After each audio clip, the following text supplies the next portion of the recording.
क्या आपने कभी ध्यान दिया है, कुछ चीजें जीवन में आती हैं और समय के साथ बढ़ती चली जाती हैं। एक आदत हो सकती है, एक रिश्ता हो सकता है, कोई विचार हो सकता है, या फिर कोई सपना हो सकता है। शुरुआत इन सब की बहुत छोटे से स्तर से होती है, लेकिन हम उन्हें जीवन में जितना समय देते वह उतना ही बड़ी होती चली जाती। यहीं पर एक महत्वपूर्ण सवाल पैदा हो, आखिर चीजों को भरने के लिए चाहिए क्या जीवन से? क्या सिर्फ शुरुआत? नहीं। क्या सिर्फ इच्छा? बिल्कुल नहीं। उन्हें समय चाहिए, उन्हें पोषण चाहिए, सही वातावरण चाहिए और लगातार देखभाल भी चाहिए। तभी तो एक छोटी सी संभावना धीरे धीरे एक वास्तविक परिणाम में बन जाती है। इसी विचार के साथ आज हम नक्षत्र यात्रा के अगले पड़ाव पर होते हैं, जिसको हम रोहिणी नक्षत्र कहते हैं। नमस्कार, टेम कॉस्मो में आपका स्वागत। आज शुरुआत में सबसे पहले हम रोहिणी नक्षत्र को केवल एक शब्द से समझने का प्रयास करेंगे। वो शब्द है वृद्धि। लेकिन यहाँ वृद्धि का अर्थ सिर्फ शारीरिक रूप से बड़ा होना नहीं है। किसी चीज का बड़ा होना तभी सार्थक होता है जब उसे सही पोषण मिले, सही दिशा में वह विकसित हो, उसमें आकर्षण और जीवन आए और धीरे धीरे वह समृद्धि का रूप लेती है। इसीलिए रोहिणी नक्षत्र केवल यह नहीं बताता कि आगे बढ़ो, वह यह भी बताता है कि जिस चीज को तुम बढ़ा रहे हो उसे किस तरह पोषण दोगे जीवन में। इसीलिए हमें यह समझना चाहिए कि रोहिणी नक्षत्र का जो मूल संदेश है वह यह है कि जो जीवन में आया है उसे केवल बचाकर ना रखो, बल्कि उसे सही पोषण देकर विकसित करो, यानी कि उसकी ग्रोथ में हेल्प करो। चलिए इसको एक बहुत ही सरल उदाहरण से समझने का प्रयास करते हैं। एक बच्चा पैदा होता है, क्या केवल उसे जन्म देना पर्याप्त है? नहीं। जन्म के बाद उसे भोजन चाहिए, सुरक्षा चाहिए, प्यार चाहिए। तभी तो वह धीरे धीरे विकसित होकर एक सक्षम व्यक्ति बनता है। यानी सृजन पहला कदम है, पोषण उसके बाद आता है और पोषण से ही तो विकास होता है।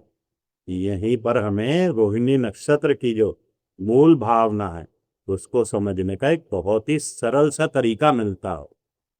चलिए आगे बढ़ते हैं। यहाँ पर हमारी नक्षत्र यात्रा एक बहुत सुंदर सा संबंध दिखाती है। अश्विनी नक्षत्र बताता है कि शुरुआत पर, वहीं भरणी नक्षत्र जो है वो ये बताता है कि जो शुरू किया उसको संभालो, उसकी जिम्मेदारी लो। तो वहीं कृतिका नक्षत्र ने हमें यह सिखाया था कि इसमें जो जरूरी नहीं है उसे हटा दो। अब रोहिणी नक्षत्र हमें यह कह रहा है कि अब जो तुम्हारे पास बचा हो उसे बढ़ाओ। यानी ये चारों नक्षत्र अलग अलग नहीं है, इन सब के बीच में एक संबंध है जिसको हम शुरुआत, फिर धारण, फिर छटाई और फिर विकास में परिभाषित कर सकते हैं। और आज हम इस रोहिणी नक्षत्र के माध्यम से उसी विकास को समझने का प्रयास करें। इससे पहले हम बात करते हैं रोहिणी नक्षत्र का जो नाम है उसके अर्थ की।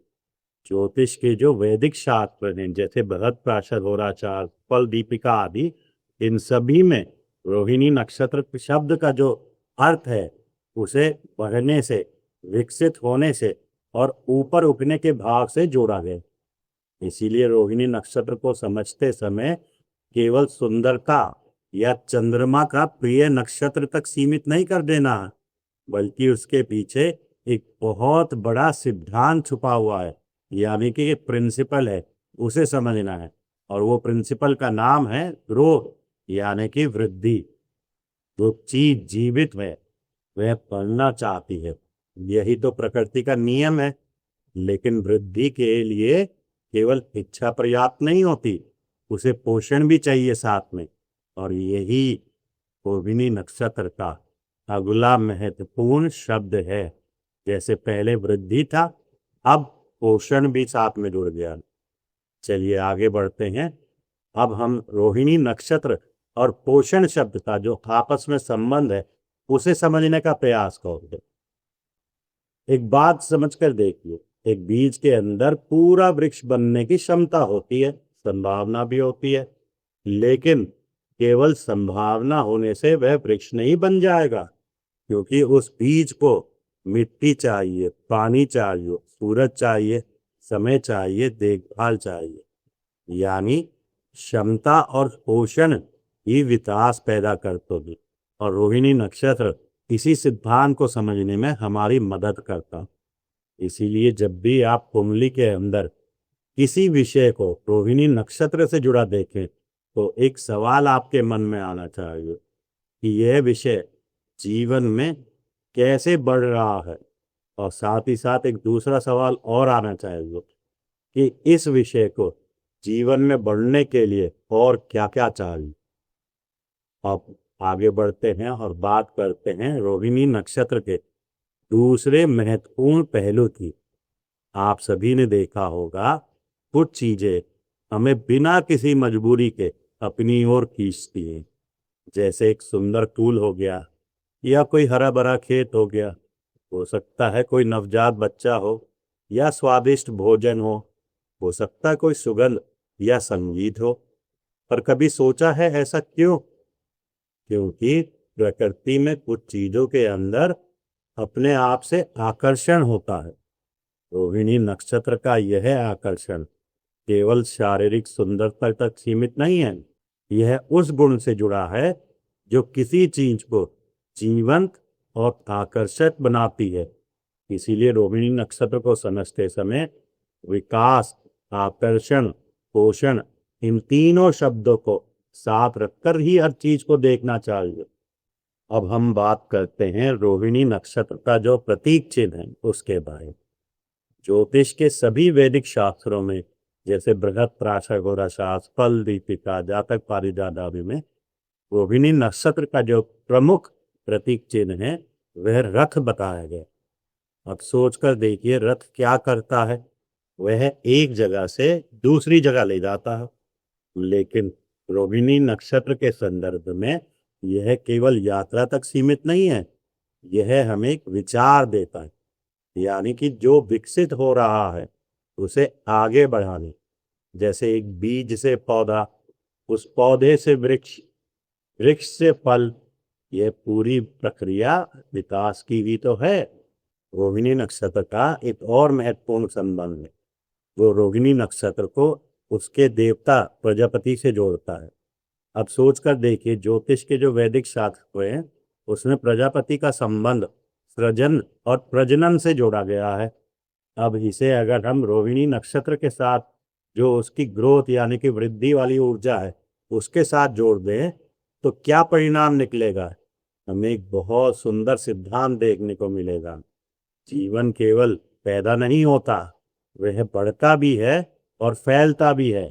यही कारण है कि रोहिणी नक्षत्र को फर्टिलिटी, क्रिएशन और ग्रोथ से जोड़ा जाता है। आगे बढ़ते हैं। अब एक बहुत महत्वपूर्ण बात आती है सामने।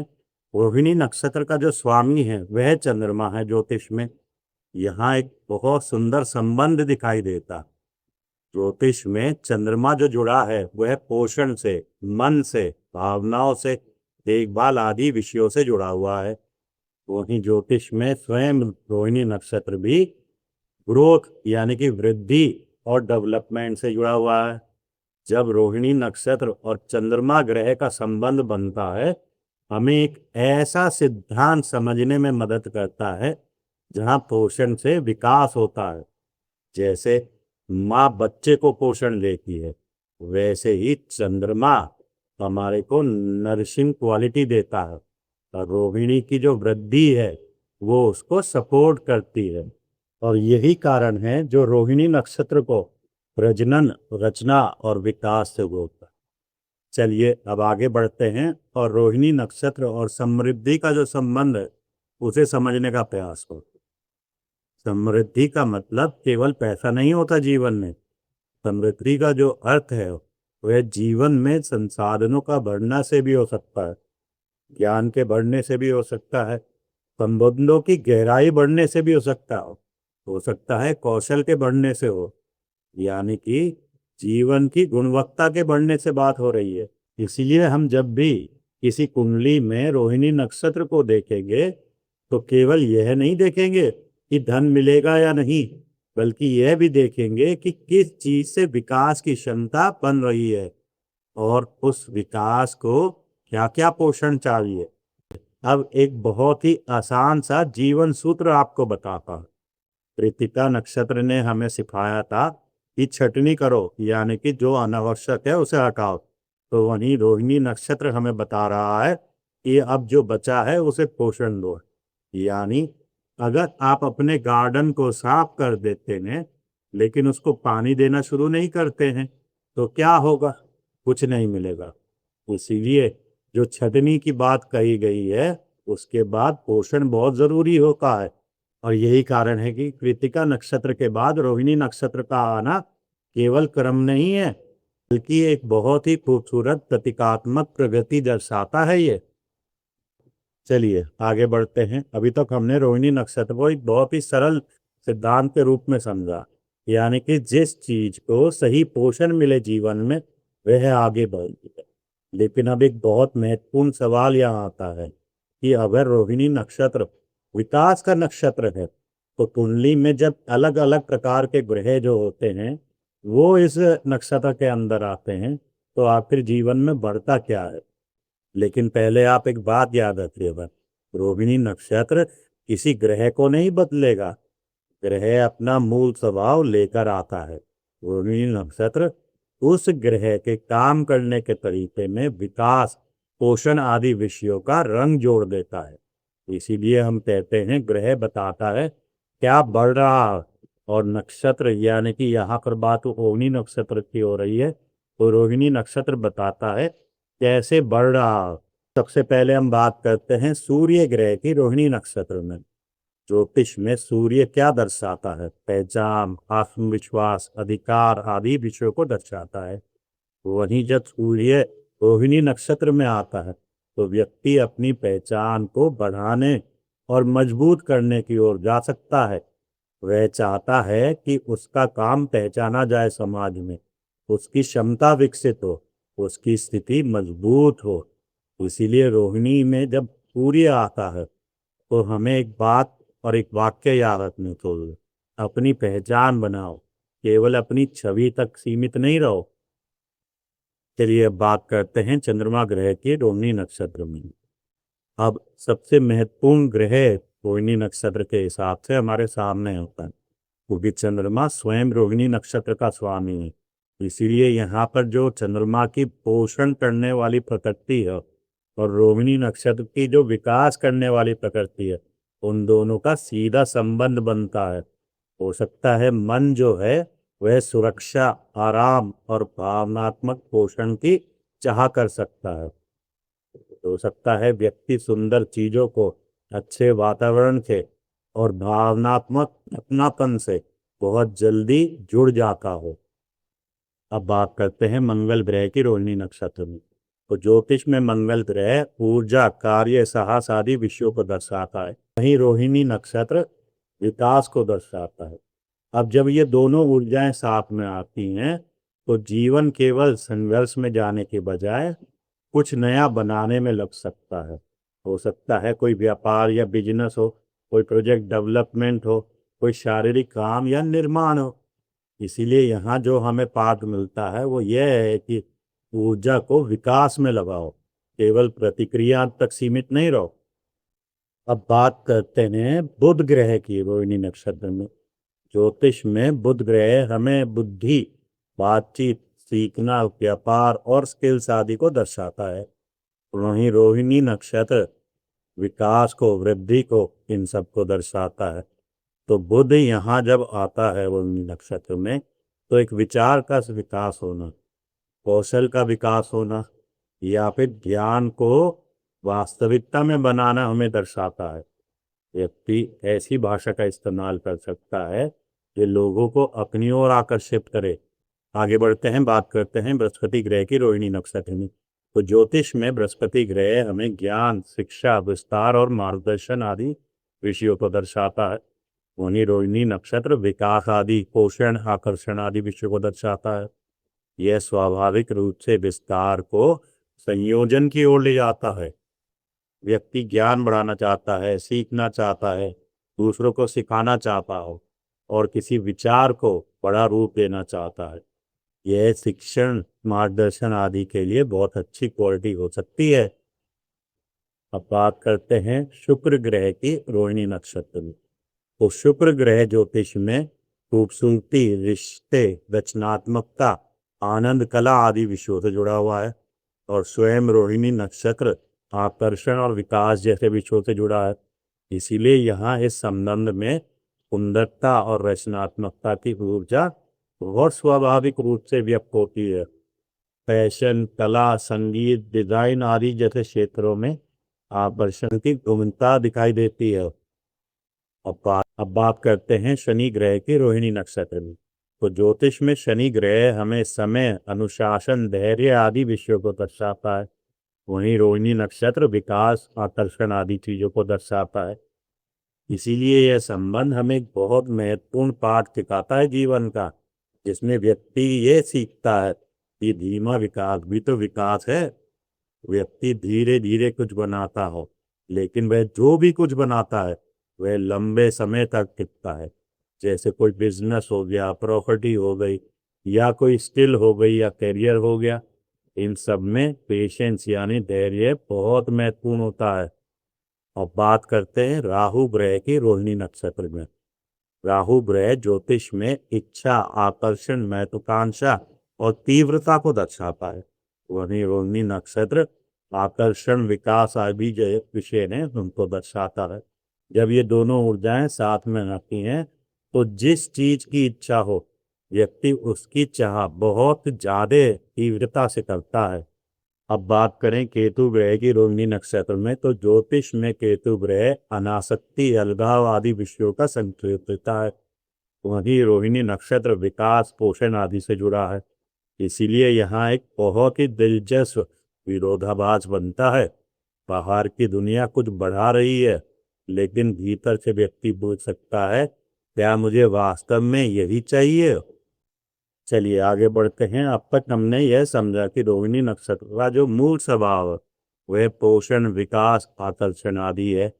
लेकिन अब एक महत्वपूर्ण सवाल आता है कि अगर दो लोगों की कुंडली में एक ही ग्रह रोहिणी नक्षत्र में है तो क्या दोनों बिल्कुल एक जैसे होंगे? नहीं, जरूरी नहीं, क्योंकि नक्षत्र के भीतर भी 4 अलग अलग छोटे हिस्से होते हैं जिन्हें हम पद कहते हैं। और पद हमें यह समझने में मदद करते हैं कि एक ही ऊर्जा किस तरह एक्सप्रेस होती है, अपने आप को प्रकट करती है। इसे याद रखने के लिए बहुत ही सरल उदाहरण से समझने का प्रयास करिए। मान लीजिए आपने 4 पौधे लगाए, चारों को पानी मिल रहा है, चारों स्वस्थ है, लेकिन उनमें से एक पौधा तेजी से बढ़ रहा हो, वहीं दूसरा धीरे धीरे मजबूत हो रहा हो, वहीं तीसरा जो है वो हो सकता है ज्यादा फूल दे रहा हो, और चौथा जो है वो फल देने की दिशा में आ गया हो। अब सोच कर देखिए, पानी तो एक ही था, जमीन भी एक ही थी, लेकिन यहाँ जो विकास हुआ वो चारों का अलग अलग हुआ। इसी तरह रोहिणी नक्षत्र एक है, लेकिन उसके जो 4 पद है वो 4 अलग अलग प्रकार की शैली दर्शाते हैं। अब हम रोहिणी नक्षत्र के पूरे क्षेत्र को समझने का प्रयास करते हैं। रोहिणी नक्षत्र की शुरुआत वहीं से होती है जहाँ पर कृतिका नक्षत्र वृषभ राशि में अपना अंत दिखाता है, यानी कि 10 डिग्री से, और वहां से शुरू होकर ये 23 डिग्री 20 मिनट तक फैला हुआ है। जब इस पूरे क्षेत्र को हम 4 हिस्सों में विभाजित करते हैं तो प्रत्येक क्षेत्र जो है वो 3 डिग्री 20 मिनट का निकल के आता है। इस प्रत्येक एक क्षेत्र 3 डिग्री 20 मिनट वाले को हम पद कहते हैं। लेकिन अभी आपको डिग्री समझने की जरूरत नहीं है, अभी जो इसका प्रवाह है उसको समझने का प्रयास करें। अगर हम बात कर रहे हैं रोहिणी नक्षत्र के पहले पद की, तो पहला पद हमें विकास की जो शुरुआत है उसकी तरफ ले जा रहा है। यहाँ ऊर्जा आगे बढ़ने की इच्छा दिखा सकती हो, यानी कि कुछ अच्छा दिखाई दिया तो उसे वहीं छोड़ना नहीं है, उस पर काम करना हो, उसे आगे ले जाना है। इसीलिए पहला पद जो है वो विकास को शुरू करना दर्शाता है। वहीं बात करें रोहिणी नक्षत्र के दूसरे पद की, तो यहाँ जो फोकस है वो केवल शुरुआत तक सीमित नहीं है। अब सवाल आता है इसे टिकाऊ कैसे बनाओ। जैसे कि एक पौधा लगा देना आसान है, लेकिन उसे रोज पानी देना असली काम है। इसी तरह कोई भी कार्य शुरू करना आसान है, लेकिन उसे वर्षों तक निरंतर फॉलो करना कठिन है। इसीलिए दूसरा पद हमें स्थिरता, पोषण और देखभाल की ओर ले जाता है। वहीं बात करें रोहिणी नक्षत्र के तीसरे पद की, तो तीसरा पद एक नया रंग लेके आता है। सिर्फ विकास काफी नहीं है, अब सवाल है जो बढ़ रहा है वह कितना सुंदर और आकर्षक बन रहा है। इसलिए यहाँ खूबसूरती, प्रस्तुति, रचनात्मकता के जो गुण हैं उनको समझना काफी जरूरी हो जाता है। अब बात करें रोहिणी नक्षत्र के चौथे पद की, तो यहाँ जो विकास की यात्रा है वह एक महत्वपूर्ण चरण पे पहुंचती है। सिर्फ बढ़ना पर्याप्त नहीं है, अब सवाल है इस विकास का जो परिणाम है वह क्या बना। मान लीजिए पौधा बड़ा हो गया, क्या अब फूल आए, क्या अब फल आए, यानी विकास का कोई ठोस परिणाम सामने आया। अब इन सारी प्रक्रिया को हम ग्रहों के माध्यम से समझते हैं। मान लीजिए सूर्य रोहिणी नक्षत्र में है। सूर्य क्या दर्शाता है हमें? सूर्य पहचान, अधिकार, कॉन्फिडेंस आदि चीजें दर्शाता है। वहीं रोहिणी नक्षत्र विकास, पोषण आदि की बात करता है। अब अगर सूर्य रोहिणी नक्षत्र के पहले पद में है तो अपनी पहचान को आगे बढ़ाने की इच्छा हो सकती है। वहीं अगर सूर्य रोहिणी नक्षत्र के दूसरे पद में है तो अपनी पहचान को धीरे धीरे मजबूत करना हो सकता हो। वहीं अगर सूर्य रोहिणी नक्षत्र के तीसरे पद में है तो यहाँ अपनी पर्सनालिटी और इमेज को आकर्षक बनाना हो सकता हो। और बात करें रोहिणी नक्षत्र के चौथे पद में अगर सूर्य है तो यहाँ अपनी आइडेंटिटी जो है उसको अचीवमेंट में बदलना हो सकता है। मैंने वास्तव में क्या बनाया, ये वाक्य आपके जीवन में सामने आ सकता है। एक बात हमेशा याद रखिएगा कि पदों में ग्रह को देखकर तुरंत ये नहीं बोल दीजिएगा कि इस पद में ये ग्रह है तो निश्चित तौर पे यही होगा।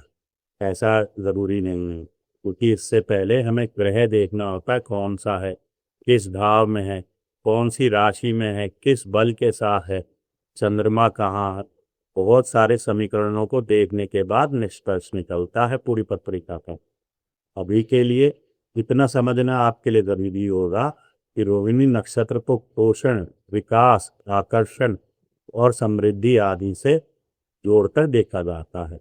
लेकिन अब एक जरूरी सवाल भी यहाँ सामने आता है कि यह विकास होगा कहाँ, यानी कि किस क्षेत्र में। क्योंकि केवल यह जानना कि रोहिणी नक्षत्र विकास देती है पर्याप्त नहीं है उसके लिए। एक पौधा बढ़ रहा है, लेकिन वह कहाँ बढ़ रहा है, खेत में, घर के आंगन में या जंगल में। जगह बदलते ही उसकी कहानी और उसका मूल्य सब बदल रहा है। ज्योतिष में यही काम भाव तक होगा। अब आगे बढ़कर हम 12 भावों के अंदर रोहिणी नक्षत्र को समझने का प्रयास करते हैं। मान लीजिए किसी की पत्रिका के पहले भाव में रोहिणी नक्षत्र में कोई ग्रह है तो व्यक्ति का विकास उसके व्यक्तित्व में हो सकता है। वही दूसरे भाव से संबंधित है तो धन से जुड़ा हो सकता है, रिसोर्सेज या परिवार से जुड़ा हो सकता है। तीसरे भाव में कौशल, स्किल्स आदि का विकास हो सकता है। वही चौथे भाव में घर का या भावनाओं का, भावनात्मक सुरक्षा का हो सकता है। वही पांचवें भाव में स्थित है तो सृजन आदि से जुड़ा, बच्चों से जुड़ा हो सकता है, शिक्षा से जुड़ा हो सकता है। छठे भाव में आपका जॉब, सेवा आदि से, आपके कैपेबिलिटी से जुड़ा विकास हो सकता है। अगर सातवें भाव में रोहिणी नक्षत्र है तो संबंध आदि में, साझेदारी में हो सकता है। वहीं अगर बात करें 8वें भाव के अंदर अगर रोहिणी नक्षत्र आता है तो यहाँ पर भीतर से जो ट्रांसफॉर्मेशन होता है उसके प्रति हो सकता है। वहीं 9वें भाव में जब रोहिणी नक्षत्र आता है तो विजडम, नॉलेज और अपने बिलीफ्स के प्रति हो सकता है। और अगर 10वें भाव में रोहिणी नक्षत्र आता है वो करियर से संबंधित हो सकता है, करियर के अंदर हो सकता है। वहीं 11वां भाव आपकी प्राप्तियों के और नेटवर्किंग को दर्शाता है, तो उनमें हो सकता है। और 12वें भाव में अगर रोहिणी नक्षत्र आता है तो आपकी जो ऊर्जा है या आपके जो संसाधन है वह कहाँ व्यय हो रहे हैं इस क्षेत्र में हो सकता है। मान लीजिए किसी की कुंडली में रोहिणी नक्षत्र 10वें भाव में है, तो सिर्फ यह देखकर करियर बहुत अच्छा होगा कह देना पर्याप्त नहीं है। हमें यह भी देखना होगा कि ग्रह कौन सा है जो रोहिणी नक्षत्र में है, वह ग्रह क्या दर्शाता है। रोहिणी नक्षत्र का जो स्वयं स्वामी है यानी कि चंद्रमा, वह पत्रिका में कहाँ है, किस स्थिति में है, कौन सी राशि में है, और 10वें भाव का जो स्वामी है वह कैसी स्थिति में, इन सभी का समीकरण निकालकर तब एक निष्कर्ष पर पहुंचा जाता है। चलिए आगे बढ़ते हैं। अब तक हमने रोहिणी नक्षत्र को 4 अलग अलग स्तरों पर समझा है। सबसे पहले रोहिणी नक्षत्र का जो मूल स्वभाव है, दूसरे स्तर पे रोहिणी नक्षत्र के अंदर जो ग्रह आता है उसके आधार पे, फिर हमने 4 पदों को समझा, तदुपरांत आखिर में हमने 12 भावों में नक्षत्र को समझा। लेकिन अब एक और सवाल बाकी है, यह जो विकास है ये आखिर किस दिशा में होगा। यहीं से हमें रोहिणी नक्षत्र का जो स्वामी है उसकी जरूरत का समझ में आता है, यानी कि हमें चंद्रमा ग्रह को देखना होगा। एक बहुत सरल सा उदाहरण समझ लो। मान लीजिए आपके पास एक पौधा है, आपने उसे अच्छी मिट्टी दी, पानी दिया, धूप भी उसको मिल गई, पौधा बढ़ने लगा। लेकिन अब सोचिए अगर उसे एक तरफ से लगातार रोशनी मिलती है तो उसकी शाखाएं किस तरफ मुड़ेंगी, सारी की सारी शाखाएं उस तरफ मुड़ने का प्रयास करेंगी। यानी कि वृद्धि की जो क्षमता है वो होना एक बात है, लेकिन वृद्धि किस दिशा में जा रही है यह भी उतना ही महत्वपूर्ण है। ज्योतिष में रोहिणी नक्षत्र का स्वामी चंद्रमा हमें इसी दिशा को समझने में मदद करता हो। मान लीजिए आपकी पत्रिका में बुध वह रोहिणी नक्षत्र में है और रोहिणी नक्षत्र का जो स्वामी है वह 10वें भाव से जुड़ा हुआ है। अब बुध की जो विकास की ऊर्जा है वह जीवन के करियर, जन कार्य या पेशेवर बातचीत जैसे क्षेत्रों से जुड़ी हो सकती है। वहीं अगर बुध रोहिणी नक्षत्र में है और चंद्रमा आपका 5वें भाव से जुड़ा है तो यहाँ पर जो वृद्धि है, विकास है, उसकी दिशा शिक्षा, रचनात्मकता या फिर बच्चों आदि के क्षेत्र से जुड़ी हो सकती है। ध्यान दीजिएगा, बुध ग्रह नहीं बदला, रोहिणी नक्षत्र नहीं बदला, चंद्रमा की स्थिति जो है वह बदल गई, इसी से दिशा बदल गई पत्रिका की, और यहीं से निष्कर्ष जो है वो ज्यादा सटीक और स्पष्ट हो गए। चलो अब आगे बढ़ते हैं और रोहिणी नक्षत्र को पढ़ने की जो अंतिम रूपरेखा है उसे समझने का प्रयास करते हैं। सबसे पहले आप ग्रह देखिए जो रोहिणी नक्षत्र में है, क्योंकि इससे समझ में आएगा क्या काम हो रहा है। फिर आप रोहिणी नक्षत्र को देखें, यह समझ में आएगा कि वह काम किस तरह बढ़ना चाहता है। इसके बाद आप पद देखिए कि रोहिणी नक्षत्र के कौन से पद में ये ग्रह हो, क्योंकि वृद्धि की जो अभिव्यक्ति है वह कैसी है यहाँ से समझ में आएगा। उसके बाद आप वो भाव देखिए जिसमें कि ये रोहिणी नक्षत्र के अंदर ग्रह हो, यहाँ से आपको जीवन में जो वृद्धि है वह किस क्षेत्र में होगी यह समझ में आएगा। इसके बाद चंद्रमा देखिए, क्योंकि उस वृद्धि की जो दिशा है और संबंध है वो यहाँ से समझ में आएगा। ये सारे स्टेप्स जब आप फॉलो करते हैं तो आपको एक्चुअल जो इंटरप्रिटेशन होती है, यानी कि कुंडली जब आप पढ़ते हैं तो उसकी व्याख्या करना समझ में आता है। रोहिणी नक्षत्र केवल विकास नहीं है, यह उस चीज को पोषण देकर बनाने की शक्ति है जिसे जीवन में महत्व दिया गया है। आज हमने रोहिणी नक्षत्र में यह देखा कि जो सही है उसे बढ़ाओ, लेकिन जब कोई चीज बढ़ने लगती है तो एक नया सवाल सामने आता है, क्या इससे भी बेहतर कुछ हो सकता है। और यहीं से हमारी एक नई यात्रा शुरू होती है, खोज की यात्रा, और यही हमें लेकर जाएगी अगले नक्षत्र यानी मृगशिरा पर। स्वयं को जानिए, क्योंकि ज्योतिष यहीं से शुरू होता है।